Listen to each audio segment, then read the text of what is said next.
105 FM Radio Aliento.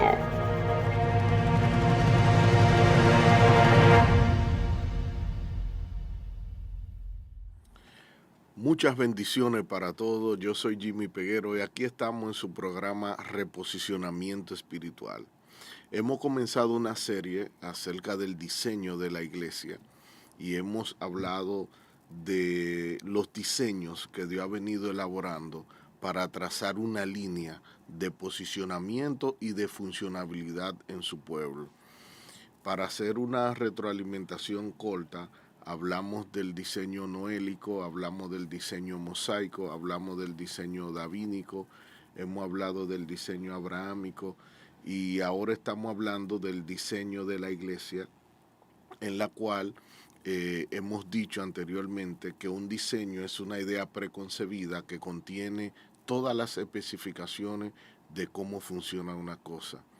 Y para hablar del diseño de la iglesia hemos citado Efesios 4:11, que dice: y él mismo constituyó a unos apóstoles, a otros profetas, evangelistas, pastores y maestros, a fin de perfeccionar a los santos para la obra del ministerio, a fin de que todos lleguemos a la estatura y a la plenitud de Cristo, de un varón perfecto. Dijimos que la palabra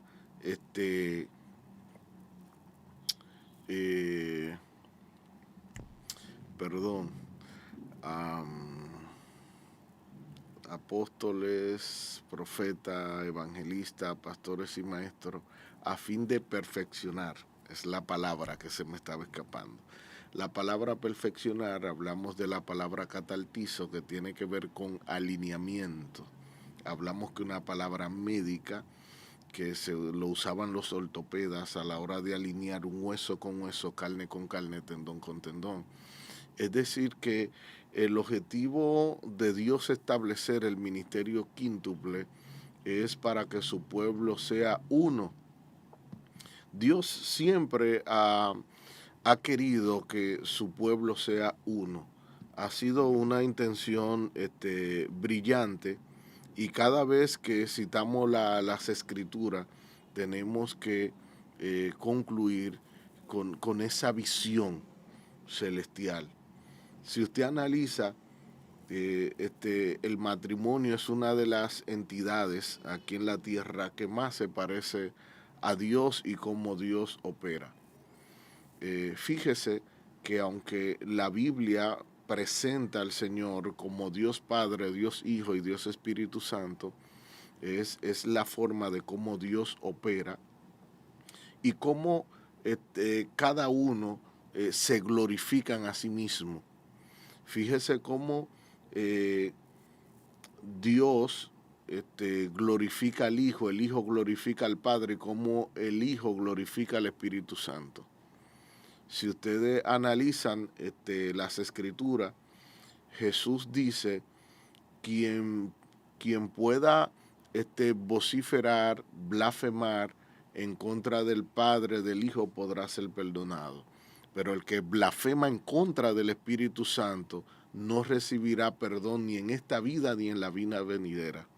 Es decir, cómo el Hijo glorifica al Espíritu Santo, pero fíjese cómo el Padre glorifica al Hijo.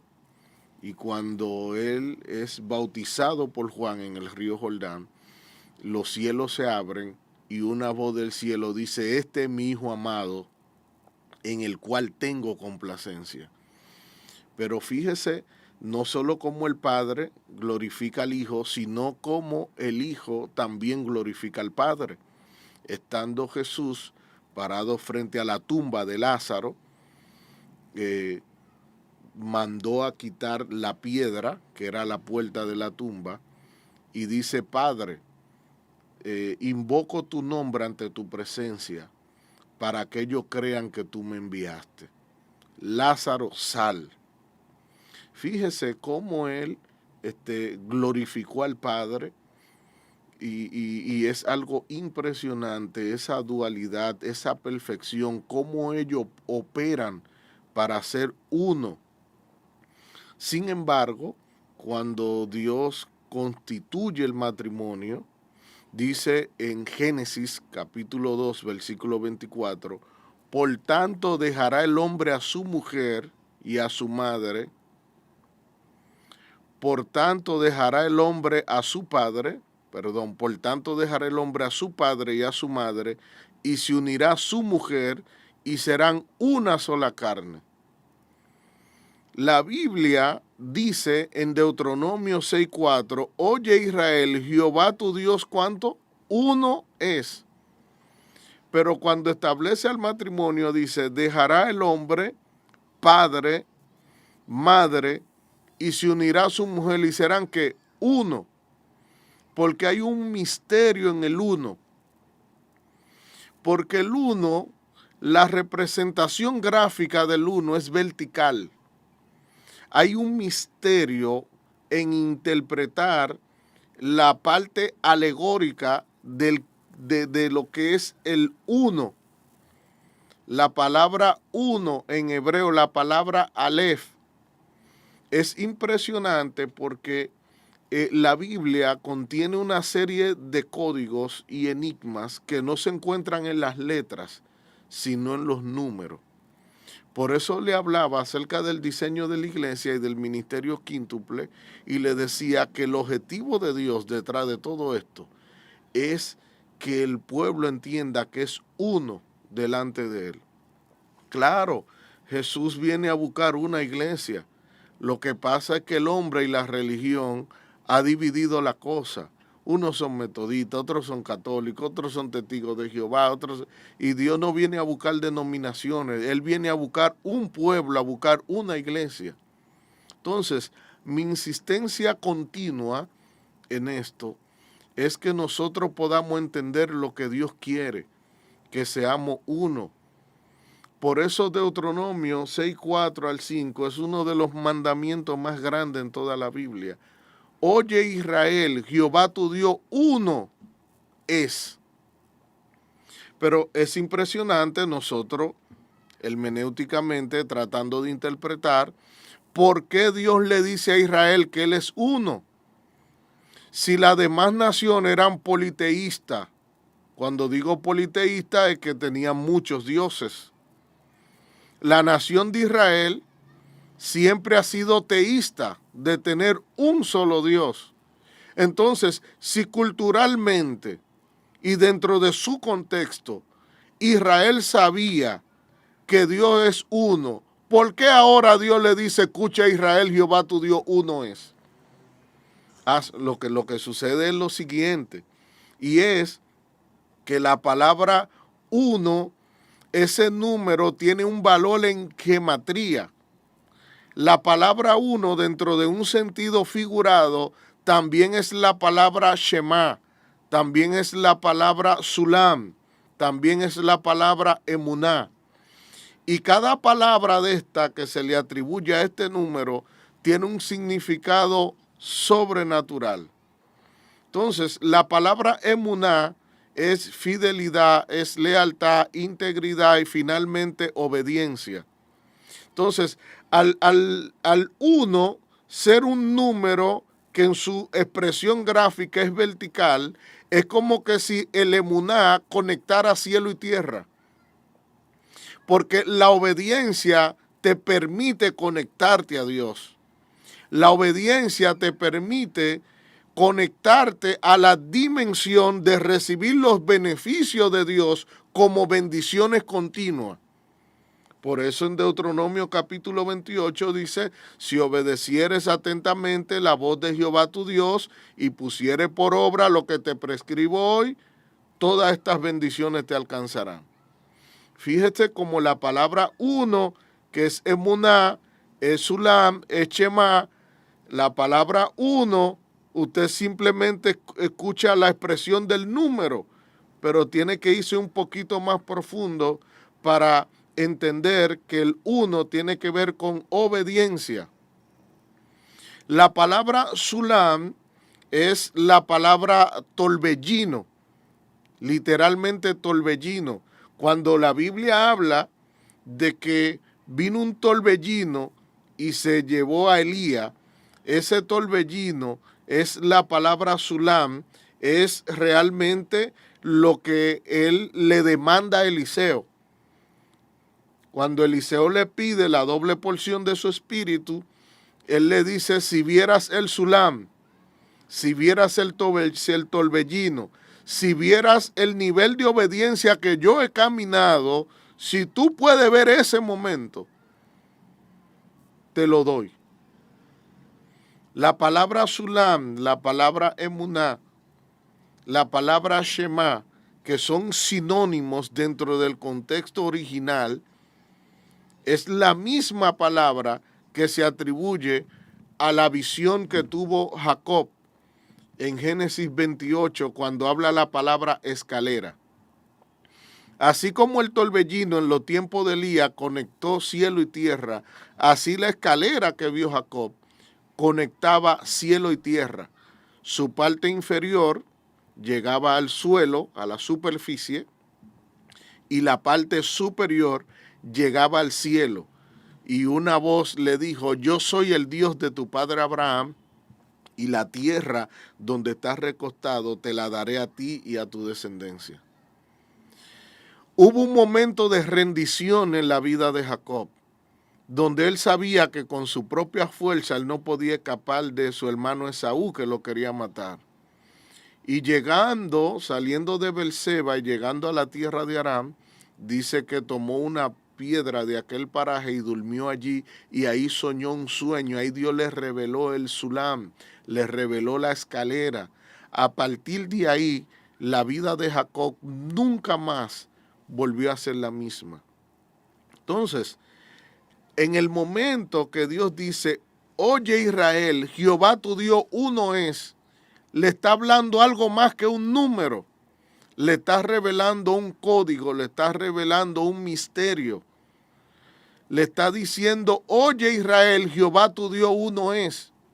Si usted lo lee en hebreo, va a decir, Shema Israel Adonai Aleja. Es impresionante porque no le está diciendo simplemente que Él es uno.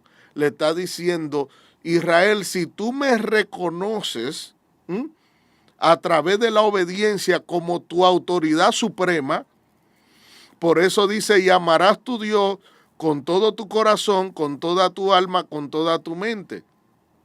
Por eso cuando dice,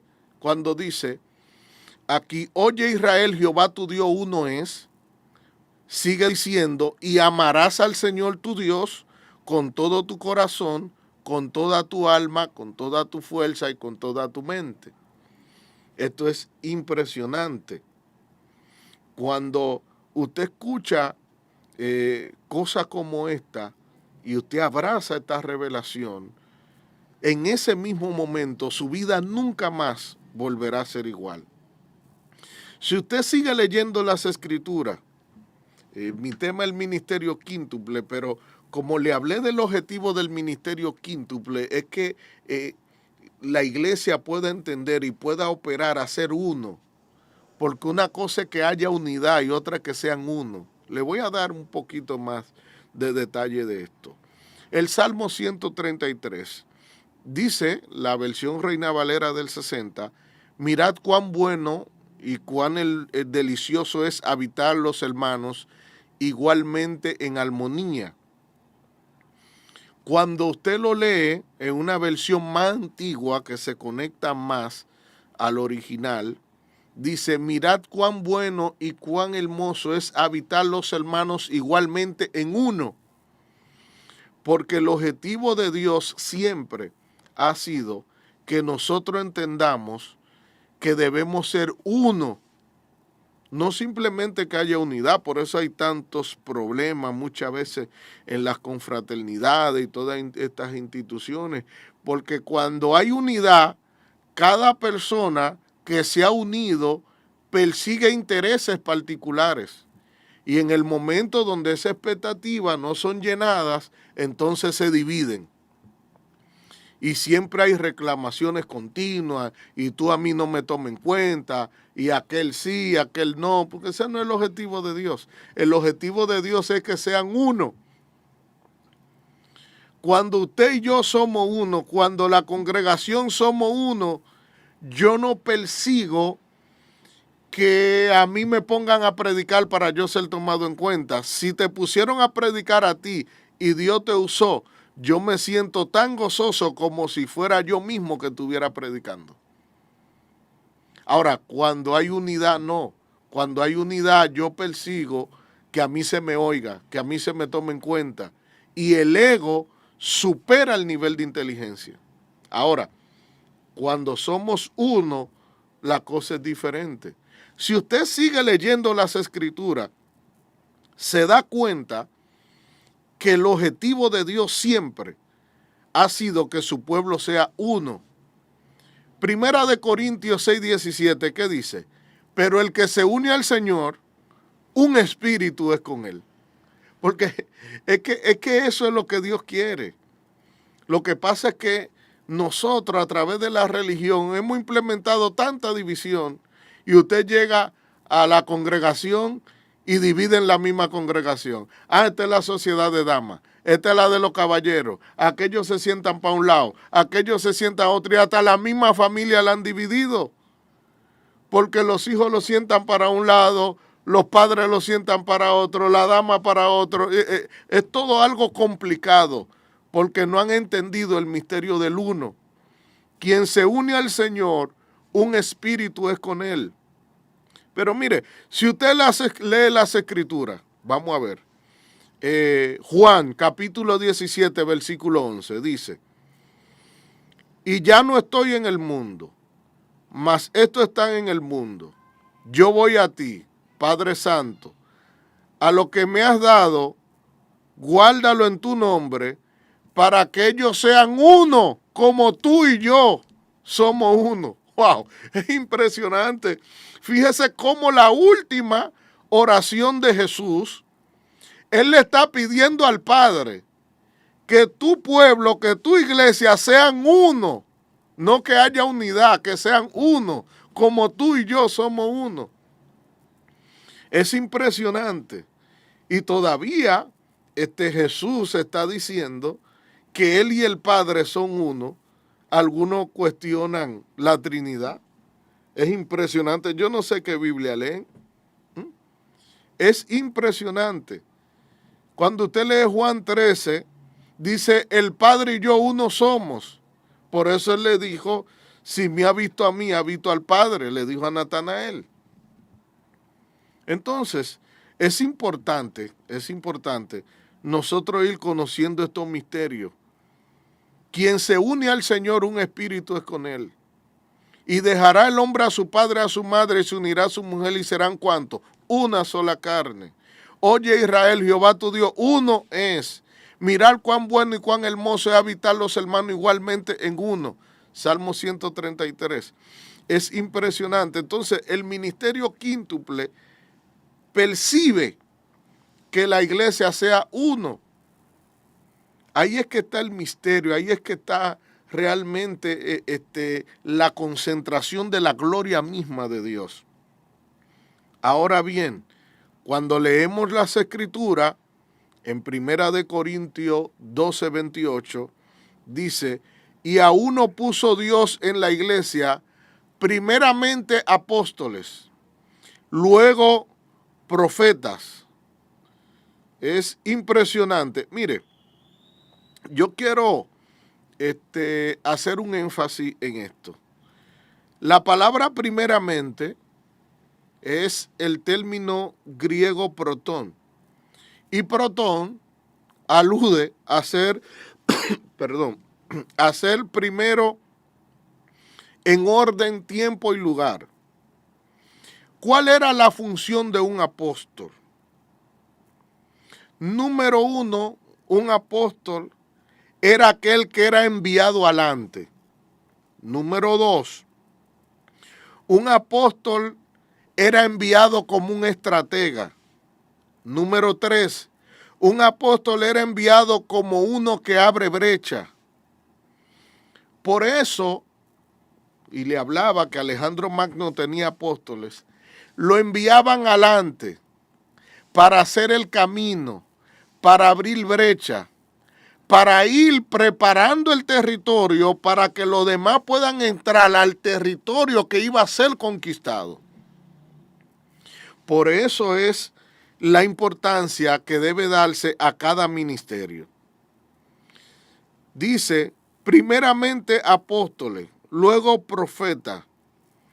Aquí dice maestro, luego los que hacen milagros, después los que sanan, después los que ayudan, luego los que administran, luego los que tienen don de lengua. Primera de Corintios 12:28 estoy leyendo. Porque aquí cada persona tiene que operar desde su asignación. Presten mucha atención a esto, por favor. Porque el error de muchos ministerios es que quieren operar desde una oficina y desde una posición la cual ellos no han sido asignados. Y por consecuencia no tienen la configuración de gracia de operar en ese nivel y de operar en ese ministerio. No todos en la iglesia están llamados a operar en el ministerio quíntuple. No. También hay asignación a los que ayudan, a los que administran, entre otras cosas. Hay diáconos, otros que sirven, otros que limpian la iglesia, otros están para cuidar en el parqueo, otros están para barrer, para limpiar los baños. Cada quien tiene su asignación. Sí, porque un apóstol no es cualquiera, un profeta no es cualquiera, un pastor no es cualquiera, un evangelista no es cualquiera. Se requiere una configuración de gracia especial y un llamado para operar en esa asignación. Es muy peligroso que usted quiera operar desde una oficina ministerial, la cual Dios no lo ha llamado, de la cual Dios no lo ha asignado. Mire esta historia cuando Jesús llega a Gadara. Cuando Jesús llega a Gadara, usted conoce la historia, liberta al endemoniado de Gadara, y el endemoniado de Gadara le dijo, Señor, yo quiero seguirte. ¿Usted sabe qué significa eso? Lo que él le estaba pidiendo al Señor, yo quiero seguirte. Porque él perseguía operar en una oficina ministerial. Porque una cosa es ser discípulo, una cosa es ser creyente y otra cosa es ser un apóstol. Aunque el apóstol es discípulo y también creyente. Pero no todos los creyentes y todos los discípulos son apóstoles. Se lo explico y se lo detallo para que no se me enrede. Él le dijo, yo quiero seguirte. ¿Y qué le dijo Jesús? No. Ve y preséntate a los tuyos y dile cuán cosas el Señor ha hecho contigo. Él estaba pidiendo ser un ministro. Oiga, estas cosas son muy delicadas. Mire qué le pasó a Usa. Usa, en los tiempos de los reyes, era amigo del rey David.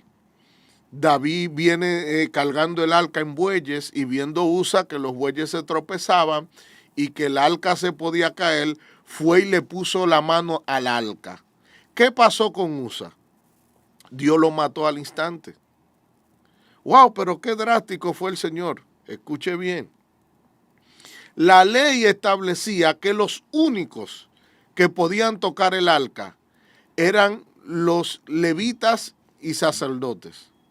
Ahora bien, no todos los levitas eran sacerdotes, pero sí todos los sacerdotes tenían que ser levitas.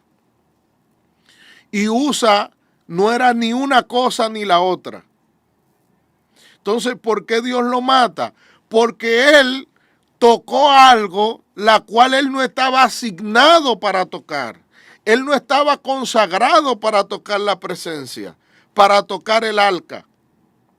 Y Dios lo mató al instante, David lo lloró. Pero que el ministerio no consiste en la buena voluntad que hay en tu corazón. El ministerio no consiste, ay, él humilde, ay, él le gusta la obra, vamos a ponerlo a pastorear. Eso no es así. Eso no es así. Porque los ministerios que lo establece es el Señor. Jesucristo establece los ministerios. Por eso dice, él mismo constituyó. Es impresionante que nosotros podamos entender estas cosas. Ay, él es buena gente, yo veo que él le gusta mucho esto y se congrega. Vamos a ponerlo como profeta de la casa. Eso no es así. Ay, pero él es muy chévere, él diezma mucho, él es muy generoso. Vamos a ponerlo como apóstol en una de estas provincias. No, esto no opera así. Ahora, yo le hago una pregunta a usted. A Josué, ¿quién lo llamó? ¿Moisés o Dios? Vamos a ver, respóndame ahí. A Josué, ¿quién lo llamó? ¿Moisés o Dios? Porque Moisés tenía autoridad para buscar un sustituto, para dejar un legado. Pero Moisés nunca quiso usurpar el lugar del Señor. Él esperó que sea Dios mismo que lo llame. Y Dios se le aparece a Josué y le dice, así como tuve con mi siervo Moisés, así estaré contigo. El problema hoy es que usted no quiere dejar que Dios llame a la gente. Ese es el problema. Y al usted no dejar que Dios lo llame y usted está improvisando y quitando y poniendo, como que si el evangelio fuera un juego de dominó, así las cosas no funcionan. Aquí el Señor es el dueño del negocio. Él es que quita, Él es que pone. Cuando leemos las Escrituras, podemos ir a Efesios capítulo 2, versículo 20. Podemos ir a Apocalipsis capítulo 2, versículo 1. Pero yo quiero ser enfático en Hechos capítulo 13, versículo 2. Dice, y ministrando esto al Señor y ayunando, dijo el Espíritu Santo, apártame a Bernabé y a Saulo para la obra del ministerio. Ahora, yo le hago una pregunta basada en un pleonasmo por lo que acabamos de leer. ¿Quién llamó a Pablo y quién llamó a Bernabé? La Biblia es clara. Llorando y ayunando, dijo el Espíritu Santo. Deja que el Espíritu Santo llame, que Jesús llame, que el Señor sea que llame. Porque cuando Dios llama, Dios respalda. El asunto es que a veces nos creemos en un nivel que nos sentimos con la autoridad de estar estableciendo gente en asignación ministerial, la cual Dios no lo ha llamado. Entonces, esto es muy peligroso. Ahora bien, dentro del sentido apostólico tenemos que tener cuidado, porque también hay falsos apóstoles. Si leemos Apocalipsis capítulo 2, precisamente el versículo 2, dice, yo conozco tu obra, tu arduo trabajo, conozco que no puedes soportar a los malos, y que has aprobado a los que se dicen apóstoles y no lo son. Ahora, vamos a detallar ahora cuáles son las cualidades y las características de un verdadero apóstol. Porque sí soy enfático en que el diseño de la iglesia se encuentra en Efesios 4:11. Ahora bien, el hecho de que la Biblia establezca lo apostólico, profético, evangelista, pastor y maestro, no quiere decir que nosotros no seamos capaces de percatarnos y discernir cuando hay un falso apóstol, cuando hay un falso profeta, porque yo no sé qué ha sucedido con esto, pero muy pocas veces yo he escuchado la palabra un falso pastor. Y yo soy honesto con esto. El hecho que a un piche le vaya mal en un lanzamiento, nadie dice, es un falso piche. El hecho que un pastor predica un mal mensaje, nadie dice, es un falso pastor. Ahora, si un profeta se equivoca un día, ya por eso dicen que es un falso profeta. Entonces, tenemos que tener mucho cuidado con esto, porque aún al profeta Eliseo le pasó. El profeta le dijo a Giesi, toma mi báculo, cuando vayas en el camino, no hable con nadie, no salude a nadie, y si alguien te saluda, no le responda. Cuando llegue donde el niño, tócalo con mi báculo y él resucitará. Y Giesi fue allá y le tocó con el báculo y no pasó nada. Ahora, nadie dice que Eliseo es un falso profeta. Ah, bueno, pero lo que él dijo ahí no generó resultado. Entonces, tenemos que ser un poquito consecuentes con los profetas, porque tenemos profetas muy buenos ahora mismo y muy respetados, y a veces somos muy drásticos en los momentos donde ellos no han sido asertivos. Entonces, siendo honesto y justo, nosotros no podemos valorar más la sombra que las luces. Entonces, es importante reconocer esto. ¿Cuáles son las verdaderas cualidades y características de un verdadero apóstol? Número uno, son llamados por Dios. Hay que ir poniendo las cosas claras desde el principio. Un apóstol es llamado por Dios. Hay gente que se han cuestionado mucho, ve acá, y hay mujeres también que son apóstoles. Bueno, la Biblia habla de Priscila y Aquilas, era una pareja de esposos y eran apóstoles. Entonces, si a usted no le gusta, entonces habría que borrar eso de la Biblia. Sí, porque hay gente que al ellos no ser obediente a la palabra, tienen que convencerlo por el juicio de valor y el prejuicio que hay en su corazón. Hay dos cosas que habilitan a alguien a operar en el ministerio. Número uno es el llamado y número dos el Espíritu Santo. Entonces, porque una persona, sea hombre o sea mujer, yo no la puedo descalificar. Ah, que lo que Jesús llamó eran hombres. Bueno, pero él dijo, derramaré de mi espíritu sobre toda carne. Entonces, ¿para qué Dios va a depositar de su espíritu en una mujer si no la puede usar como él quiere? Entonces, tenemos que ir poniéndonos de acuerdo en esos puntos que tienen tanta escala grises. La primera cualidad de un apóstol es que es llamado por Dios. Le leí Hechos 13:2, donde dice que ellos estando orando y ayunando, el Espíritu Santo dijo, apártenme a Bernabé y a Saulo para la obra del ministerio que yo le he llamado. Wow, impresionante. Número dos, un verdadero apóstol le siguen señales y maravillas. Un apóstol no es un aficionado, porque hay que tener cuidado. Una de las características de un falso apóstol es que él mismo se hace llamar apóstol. Un verdadero apóstol no necesita él mismo estar vociferando que es apóstol. No, porque las señales y la maravilla que lo siguen demuestran su apostolado.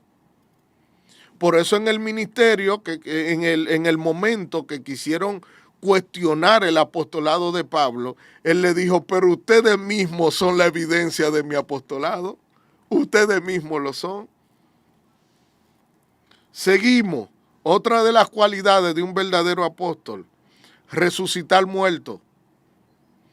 Un apóstol tiene la unción, tiene el poder, tiene la autoridad delegada de parte de Dios para orar por una persona que haya fallecido y puede experimentar la reposición de la vida. Oiga la expresión que utilicé, reposición de la vida, porque resucitar es reposición de la vida. Ahora, resurrección es otra cosa. Resurrección es reposición de la vida, pero para nunca más volver a conocer muerte. Por eso Jesucristo es el primogénito entre los muertos. Es importante ir definiendo estos detalles porque luego algunos se me pierden ahí. El hijo de la tsunamita que levantó Eliseo, él luego volvió a morir.